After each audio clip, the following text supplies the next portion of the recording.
Shohei Ohtani is an incredible player from pitching to hitting, playing the outfield.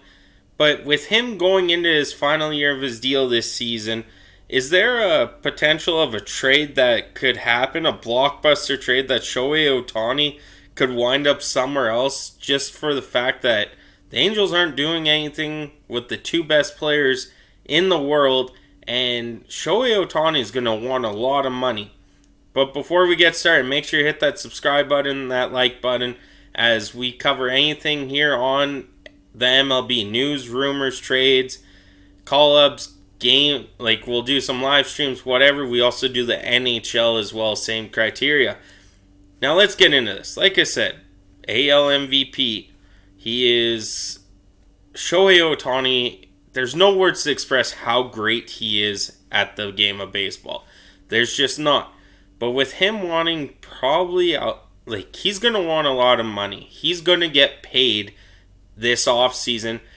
And I don't think the Angels are willing to pay what Ohtani wants. We heard from the 5 to 6 range from Mike Trout himself. Now, Bo Porter, came out with a mock trade today. And it could actually be a trade that the Angels might do. That is with the New York Mets. You heard that right. The New York Mets could potentially acquire Shohei Ohtani plus more in a blockbuster trade.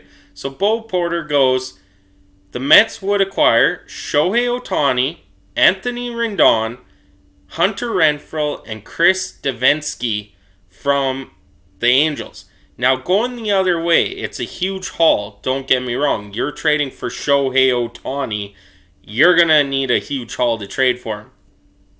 Shortstop Ronnie Mauricio, number 4 prospect in the Mets organization. Brett Beatty, who used to be the number 1 prospect, now he's up, doing pretty good for himself. Eduardo Escobar, Starling Marte, the number 1 prospect catcher Kevin Parada, Tyler McGill, and then we have Blake Tidwell, who is the number 5 prospect, and Dominic Hamill, who is the number 6 prospect. Like I said, this is going to be a huge haul for any team to acquire Shohei Ohtani. You're going to have to give up a lot of prospects. And right there, we had the number 1, number 4, number 5, number 6, and Brett Beatty to top it off. Any team acquiring Shohei Ohtani, that's what you're looking at. Yes, you could steal Hunter Renfroe from the Angels in this trade. You can steal Anthony Rendon. You kind of gave up that to replace them. Those guys are pretty good players still, especially Hunter Renfroe when he gets on his streak. And the Mets could be a real big threat in the NL if they acquire Shohei Ohtani. Just think of that rotation for a minute. The Mets rotation, if they got Shohei Ohtani into that. That is scary to think about. And giving up that many prospects, it would have to be, hey, you talked to Shohei Ohtani already. He's willing to do a deal. You got the deal done. Then you do the trade.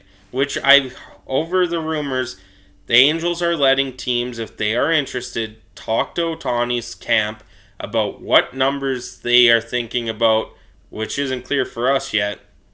The numbers, how many years he wants, all that, and if he's willing to go to certain teams. So that is great on that front end because you're not giving all this up in July for Shohei Ohtani for 3-4 months, however far you make it into the playoffs. Even if you make the playoffs, you're not giving that much up for a rental. It's not going to happen. I know Shohei Ohtani's right now, I would say, the greatest player in the game, as we are seeing. But you cannot give up that many prospects for Shohei Ohtani if you're only going to use him as a rental. Half of those names come off the board if it's a rental. Those are the names if you can get him to sign with you long term, and you're golden to have him long term there. They have abundance of really good prospects they can use, so it's going to be interesting to see if Shohei Ohtani can actually, if Shohei Ohtani is going to move. It's going to be the story of the summer heading up to the MLB trade deadline. So thank you guys so much for tuning in. I'm Gillis TV. I'll catch you on the next one.